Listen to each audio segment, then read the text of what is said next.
very, very special guest today. My man, the Iceman John Scully. Thanks for being on the ringside seat with Tassie, brother. Yes, sir. Thanks for having me. My pleasure, mate. I got to admit, over in Saudi, Riyadh, one of the highlights of the whole trip was kicking it with you, man, talking boxing, hanging out, and it was really it was really a memorable moment for me to be able to chew with one of the best boxing minds in the world. Thank you. We had a good time. That was a lot of fun for sure. It was great. It was great. What a great week and Yeah. what a result for your team. Yeah. That was a highlight, sure. Unbelievable, mate. Unbelievable. But before we get into that fight, I want to talk about your amazing career, mate. I mean, you're one of the most respected, minds in boxing, and you was a great fighter, mate. You fought for world titles. Tell me how it all started for you, mate, from your amateur career going into the pros. Well, I started boxing in 1982. I was a boxing fan way before that. And I did well in the United States. I was when I turned pro in 1988, I was ranked number 4 in the country in my weight class, at middleweight.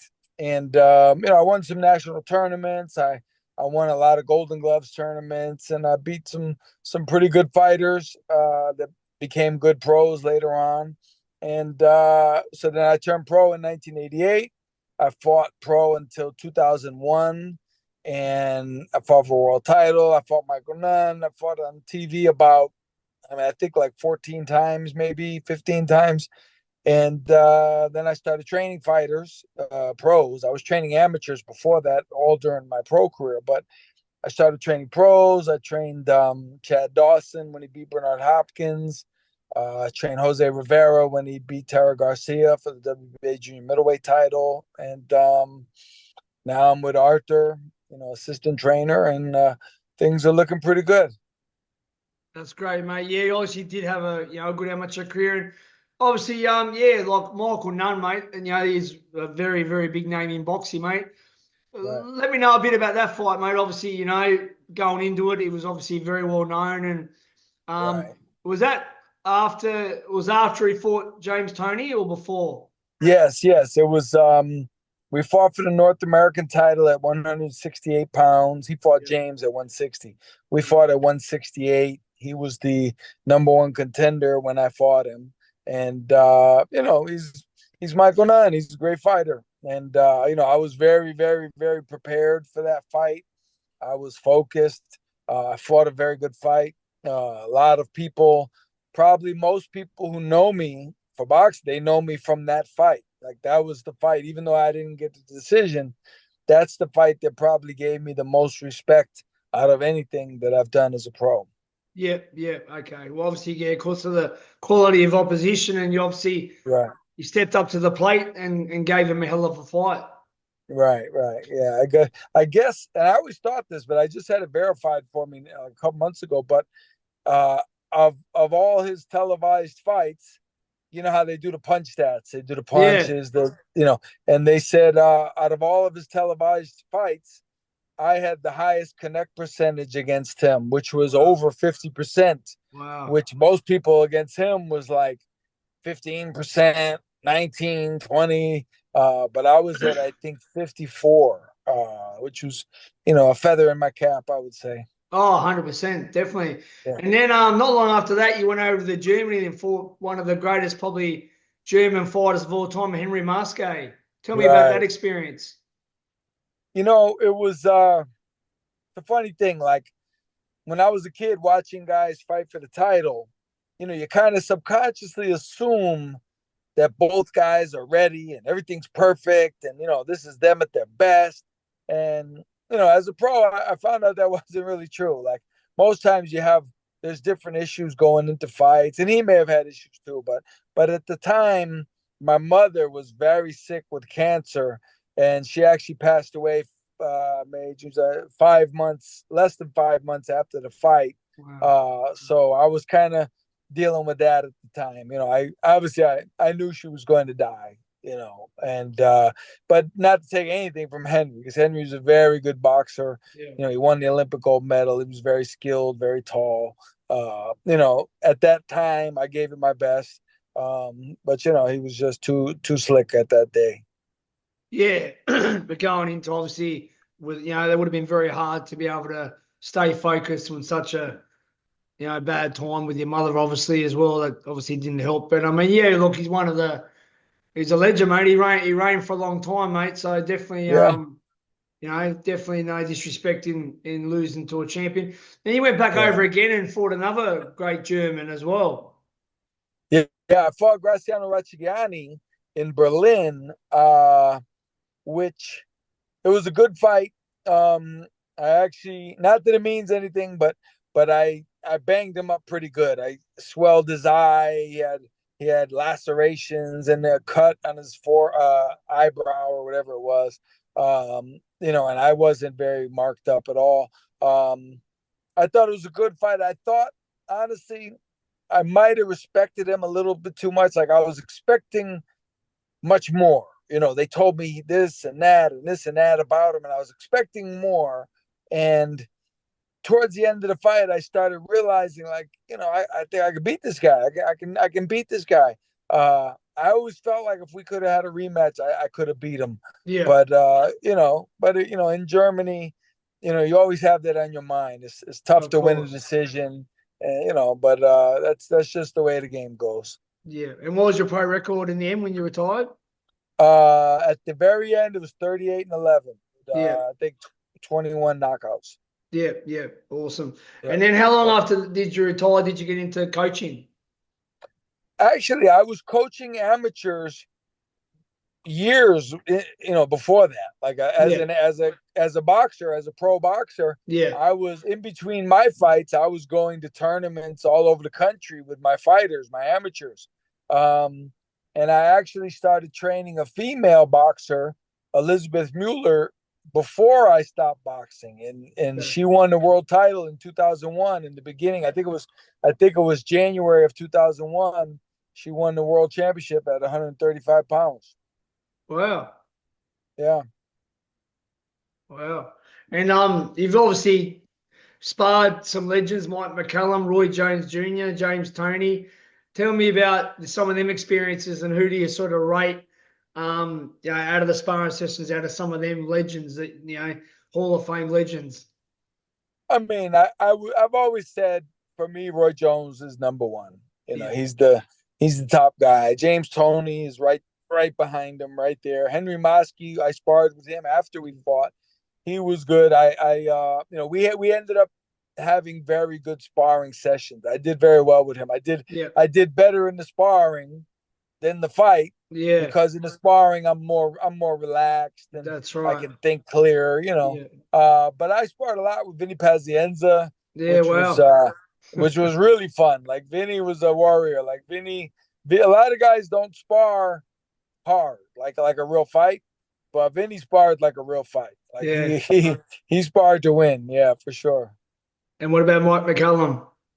Yeah, I sparred with Mike McCallum in Las Vegas. He was very, he's Mike McCallum. He's very good, very technical. I remember specifically thinking, don't let him catch you to the body. Like, I didn't want to find out what all the fuss was about. The body snatcher. That's it. Yeah.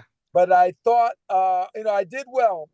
And he liked his friends, his camp, whoever they were. I don't know who they were, but his friends or whatever, they liked the work I gave them. I was fast. I was very fast that day, and I was catching them with some good shots.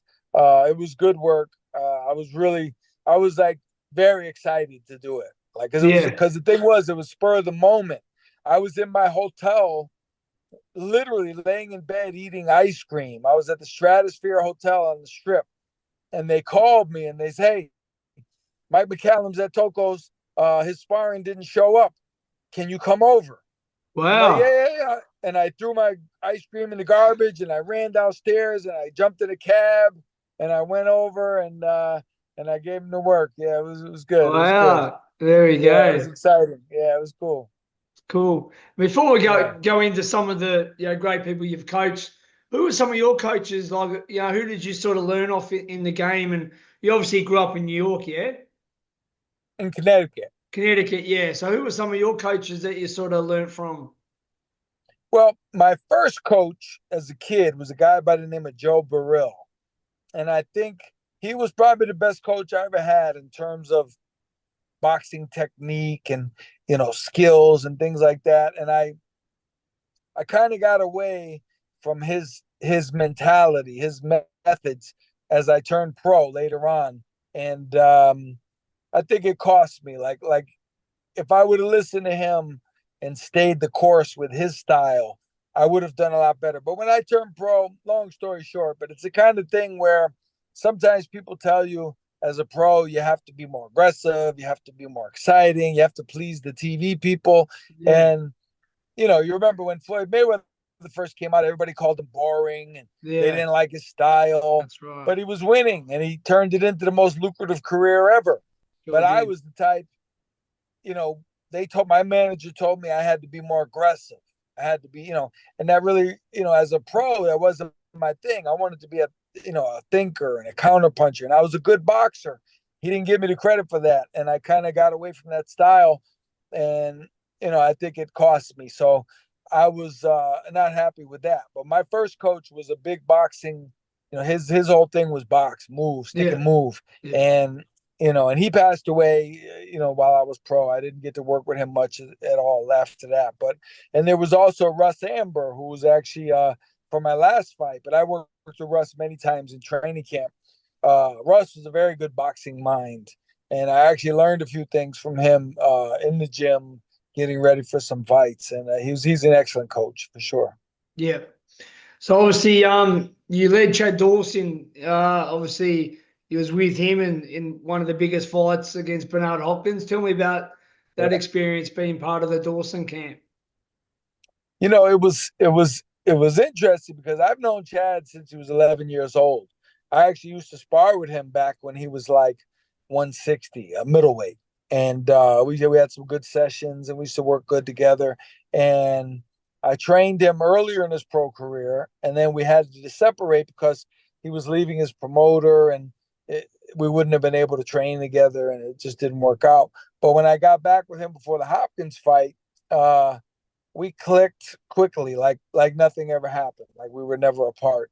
And that was probably, I would say, it was his biggest moment as a pro, and it was definitely one of my biggest moments. Only because, like, sometimes you train a guy, and for a particular fight, realistically, you might not have any big input. Like, you're just there giving him water and giving him instructions, but he beats the guy regardless. Yeah. For that fight, I did a few things that happened that I think certainly helped his cause. And I guess I never watched the fight on TV, on tape, but people have told me that Larry Merchant and Jim Lampley, like, they commented on it. So I gave some good instructions. And at one point I changed the game plan in the corner halfway through the fight, which I guess was a risk, but it worked out in our favor, and we finished strong and we won the fight. So I think it was a big night for me as a coach, and it was a huge night for him as a fighter. When you're facing a Hall of Famer like Bernard Hopkins, you definitely got to bring your A Right, game. True. right, right, right. Yeah. Wow. And then yeah, sort of obviously yeah, been part of the the team recently with Beterbiev, mate. Tell me how you got involved with the team, and obviously now you're part of the team with the undisputed light heavyweight champ of the world, mate. To explain to me Yeah. about that. Well, in 2016, the beginning of, like, about February, I guess Artur wanted someone else on the team who had boxing experience as a fighter at a certain level.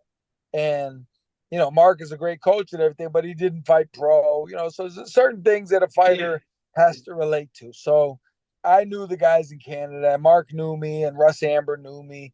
So they brought me in to, like, kind of like for a tryout. And so I did the pads with him, and we worked, and everything was good. And I've been with him ever since, 8 years. Wow. What did it mean the other night in Riyadh, mate, to be part of that. You know, the Yeah, undisputed. yeah, that was special. I know that was a big thing for Artur because he always talked about that in the gym. Like that was something that came up.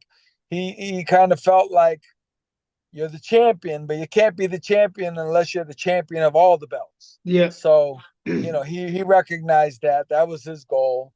And, to see him work so hard as he does all these years, and really put his body through so much trauma to become that. It was nice to see for sure.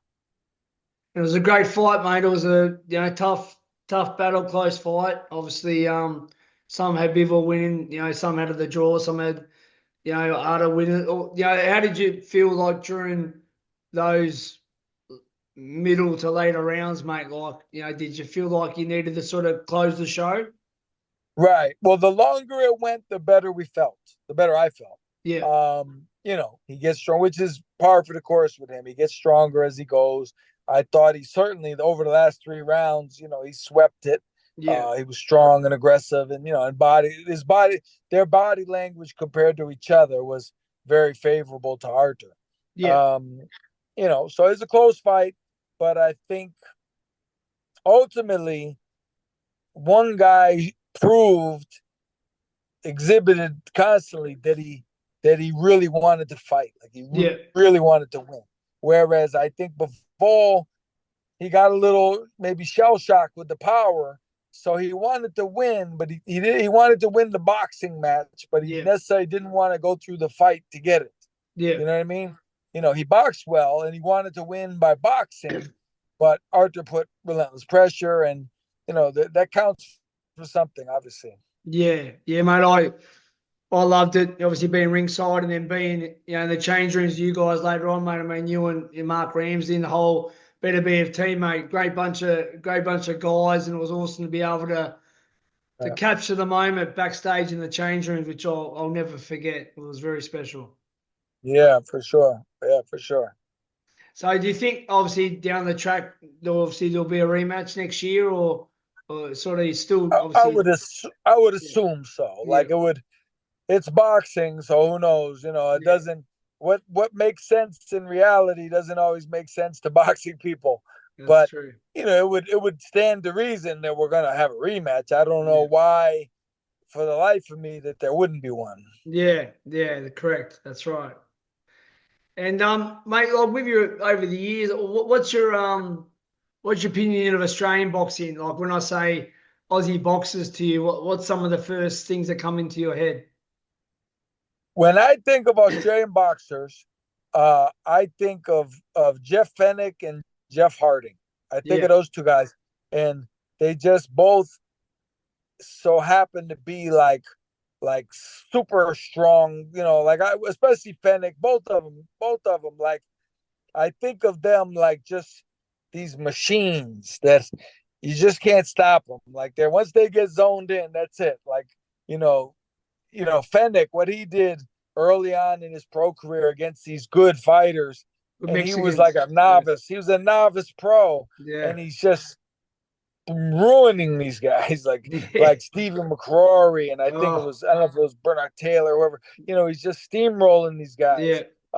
He's Yeah. just Greg so Richardson. relentless. Yeah. And Harding was similar, you know what I mean? And Yeah. I remember him, he was actually a very good amateur in the Yeah. mid 1980s. So He I knew was. him before he even went pro. I Yeah. was familiar with him. Yeah. Yeah. Yeah, I mean, Jeff, he was like Roberto Duran, mate. For 15 rounds, he would not stop punching. His gas tank was phenomenal. His heart, his work rate. He Right. fought like a Mexican, and made to beat some great guys like Carlos Zarate, then Daniel Zaragoza, Mario Martinez, Villasana. He fought, and then obviously robbed against Zuma Nelson the first fight with the draw. Definitely won that fight, 100%. I actually in Las Vegas about 12 years ago at the Las Vegas WBC convention in 2012, I think it was, or 2014. I was there and everybody was hanging out. It was a big event for a few days. And I was with Milton McCrory, Yeah. and we ended up in a restaurant or something, and we sat with Jeff. Jeff sat with him, and he knew Jeff because his brother had fought Of Jeff as a course. pro.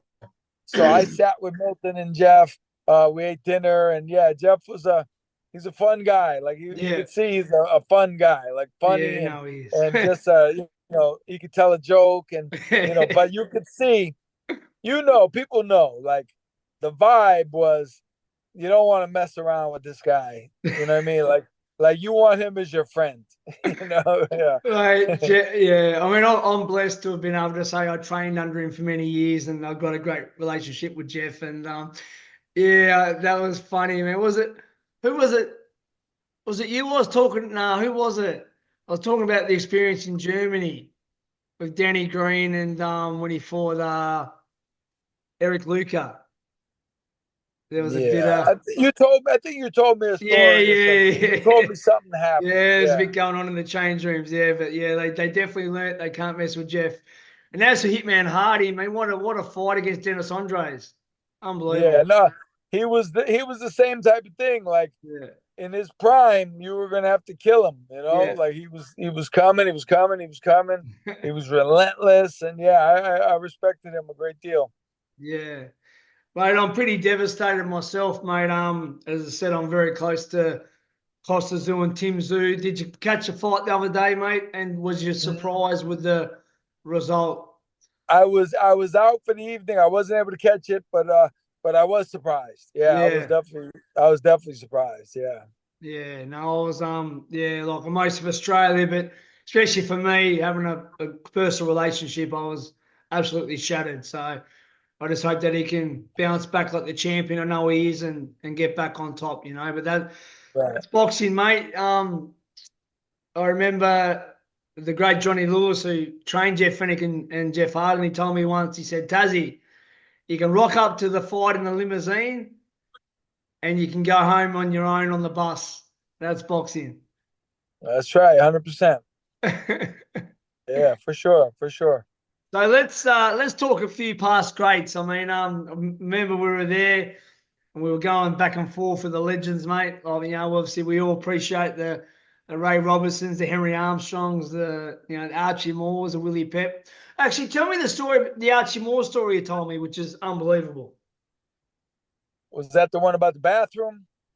Um, didn't you start riding to Archie Moore? Yeah, yeah, yeah. Well, I had a I when I was 15 years old, I got his address out of a magazine, and I wrote him asking him for an autograph, and he wrote me back and sent me the autograph. And literally in that time period, I had my first fight as an amateur, and my second fight the next day was against a kid by the name of Moore.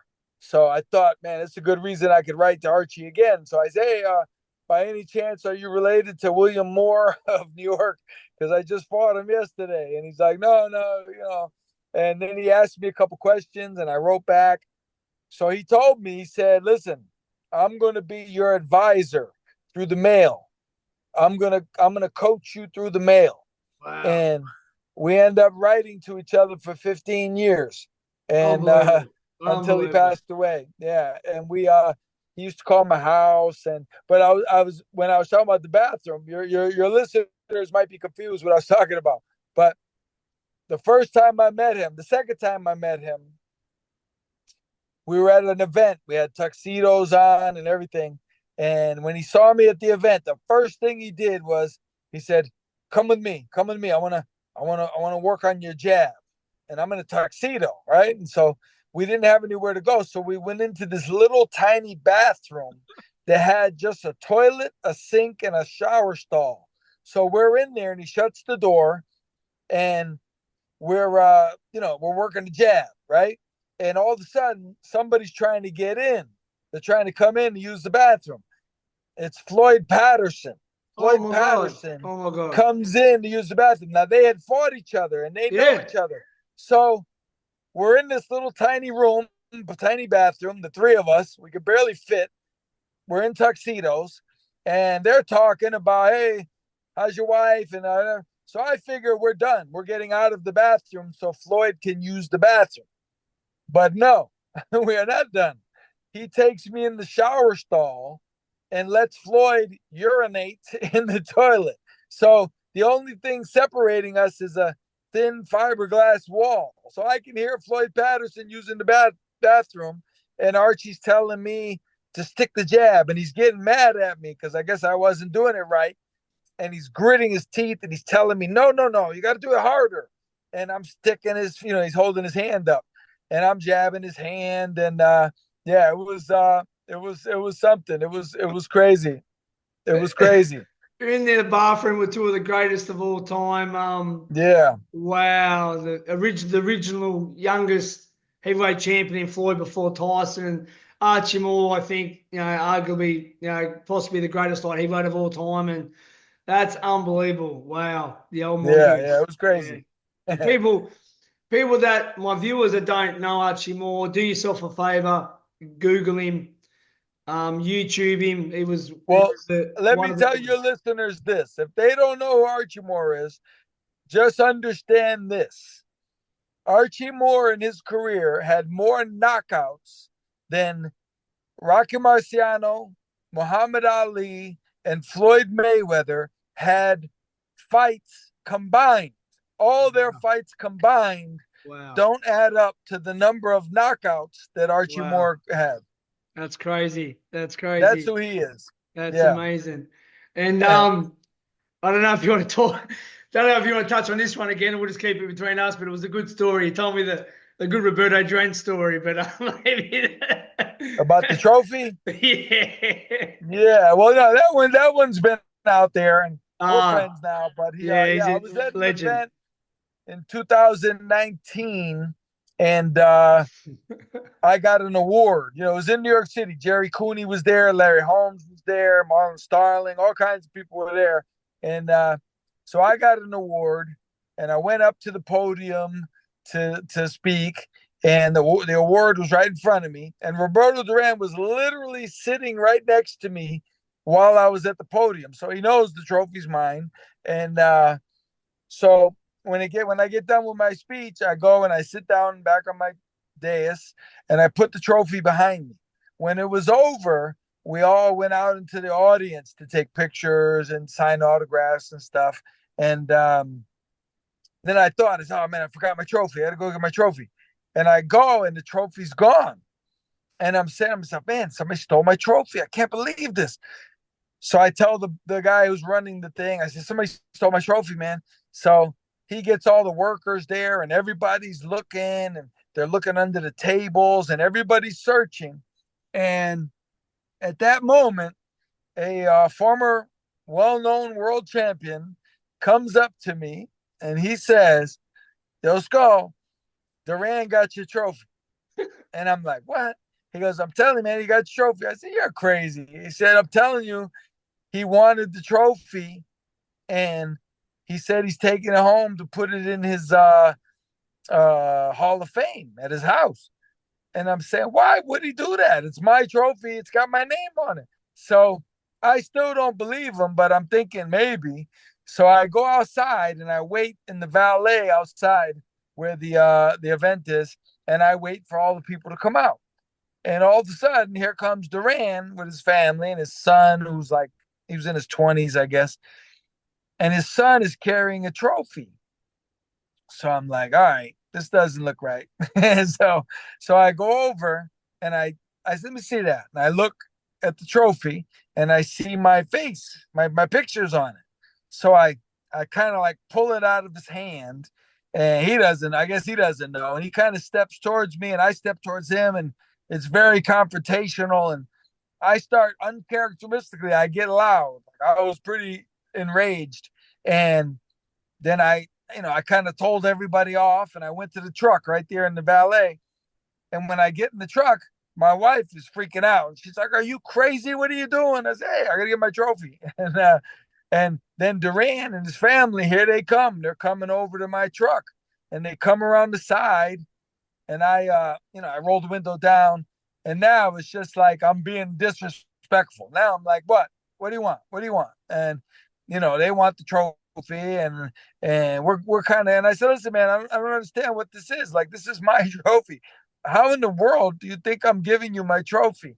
And I left. And that night I talked to the guy who ran the dinner, and he was very apologetic. And he said, "Oh, I'm sorry, it was a big misunderstanding." And so the next day I talked to Duran's daughter, and I said, "Listen, it was a misunderstanding. There's no hard feelings, you know."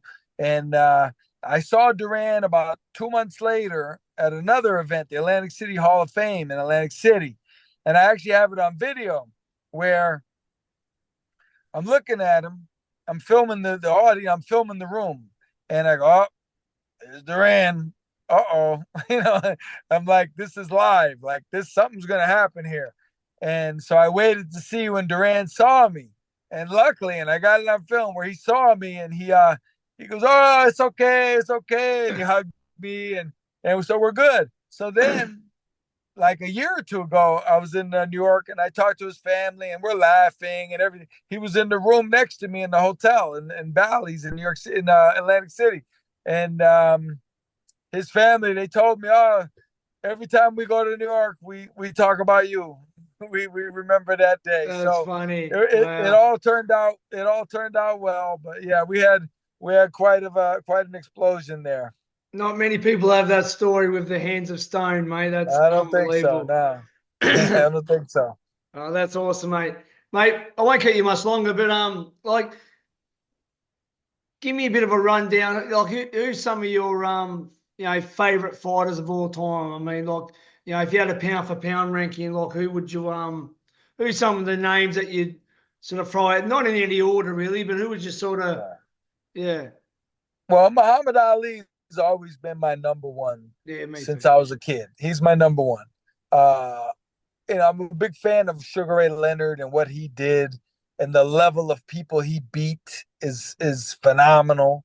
Roy Jones, I think Roy Jones at his absolute best is maybe the greatest fighter of all time, maybe the most unbeatable of all time. Yeah. You got Duran, you got Tommy Hearns. I had back in the day, one of my favorite fighters was a guy by the name of Nino LaRocca. I don't know if you remember him, but he was an African, but he was Italian. He had an Okay. Italian name. He moved to Italy. His real name is Tijani Sadib, but he moved to Italy and he became Nino LaRocca. And he Okay. was like, they called him the Italian Ali. And at one point, he was 56 wins and no losses. And he was a beast. He knocked out Bobby Joe Young in April of '83. And that was the first time I saw him. He was my favorite fighter for a while there. And then Wow. he ended up losing to Donald Curry for the title, Donald and Curry. he never made it back to the top. Yeah, Curry was yeah, another one. Marlon Starling is another one yeah. who I think was a great fighter. He's a good friend of mine, and he's not in the Hall of Fame, which I don't even think he's not even on the ballot, Mm. which is a crime. Yeah, Him being in the Hall. There's guys, I'm not gonna name names, but there's guys 100%. in the Hall of Fame that do not have the resume of Marlon Yeah, Starling. I don't of care what course. anybody No, says. he was There's no great. one on earth. I don't care if Bert Sugar or any of them tell me different. I'm going to Yeah, tell them they're wrong. yeah, for 100%. sure. Yeah. What about Pernell Sweet Pea Whitaker? He was one of my favorites. Oh, yeah, for sure. For sure. Sweet Pea was, people talk about Mayweather. Mayweather's great. No mistake. But at his best, I mean, Sweet Pea was untouchable. He was a phenomenon for Did sure. you did you know Yeah. him personally? I met him a few times. I actually, the first time I met him, I did not have a. I didn't really like him that much, to be honest Yeah, with you. it was a bit I didn't arrogant. get it.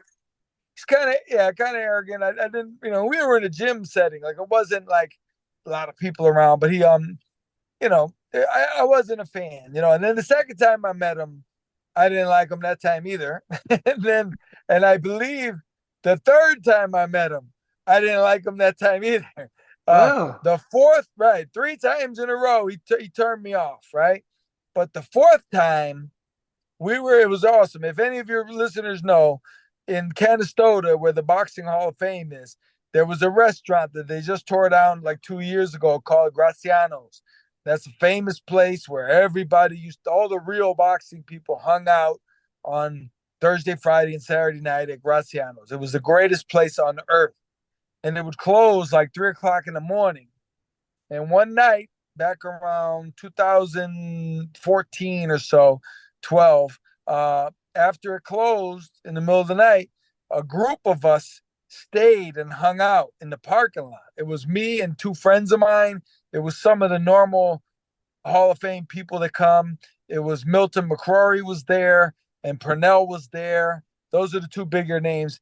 And it was just surreal. Like we're just hanging out, everybody's laughing, just eating some snacks. Some guys had bottles of beer, and we're just in the parking lot kicking it like a barbecue. Cool. And Purnell was just normal, just hanging out, and it was it was an experience not too many people have. Yeah, that's for sure. Yeah. Wow, there you go. And what about Julio Cesar Chavez? You've had any sort of interaction with him? I met him in Las Vegas in 1989, a couple days before he fought Sammy Fuentes. So that was in November of '89 at Caesar's Palace. I met him at the press conference for the fight a few days ahead of time, and it was nothing big. Like we just took a picture and thank you, and that was it. It was nothing extraordinary. Unbelievable fighter, though, wasn't he? Yeah, no, he was. I think he was very underrated. I think people don't realize a lot of the good stuff he was doing in the ring. Right. You know what I mean? Like when Meldrick Taylor looked like he was beating Julio the whole way, people wondered, how did Meldrick Taylor get so beat up? He looked like he got hit by a truck. Well, that's because Julio has really, really subliminal skills. That's why. Oh, mate, same as the win over. I mean, a great fighter. I loved Hector Camacho. I mean, but Julio made it look easy. And mate, Hector was a bad boy, as you know. Like not many people could mix it with him in sparring or a fight. He was unbelievable, you know. Yeah, especially when he was younger at 130. He was a lightning rod. Yeah, for sure. He was a beast. And right at the moment, just give me your top 5 pound for pound currently. Obviously, your man's probably got to be up there high, but give me what your opinion at the most. Give me the top 5. Just off the top of my head, I mean, you gotta put Usyk up there, because he fights with skills, not just a big heavyweight, but he fights with skills. Even up until that fight, I mean, Fury could be up there. Terrence Crawford obviously is there. Artur is there. Even Bivol could still be up there. Bivol's still good. That fight didn't damage him. Inoue, the Japanese kid, obviously he's in there. You got Tank Davis. You got Shakur Stevenson, who I think I wouldn't necessarily at this moment. I'm still not sold on him. And I think he has a couple things to prove. He's the future. I think he's the future. But like he has skills. I think he needs to be a little more well-rounded to the pro game. But Tank is up there, and Haney obviously is up there. Even Lomachenko, like when Lomachenko's on his game, he's a monster as well. Is Canelo still up there? Yeah, for sure. Still there. For sure. I would say so. Yeah. He's still pretty much the face of boxing, isn't he? Yeah. Yeah, I mean, he still looks good. I mean, it's like people say, oh, he's on the downside of his career. I go, yeah, but if you didn't know who he was and you saw him beat, an undefeated power punching young guy like he did with Berlanga, you'd say, wow, who's this guy? Like, this guy's really good, So, because he's getting older, people want to write him off to a certain degree. But if he was 22 years old and did that same exact thing, you'd say he's the future of boxing. 100%. So, he's still good, of course. So what's next for you, mate, at the moment? I've got Stephen Butler, middleweight. He's fighting in Montreal in about 3 weeks, 3.5 weeks, on an ESPN show. He's a good fighter. He's had almost 40 fights. He fought Janabek for the title. He's trying to make another run at it. And we actually just got some really good sparring this morning up in Massachusetts, and we're working for our next fight.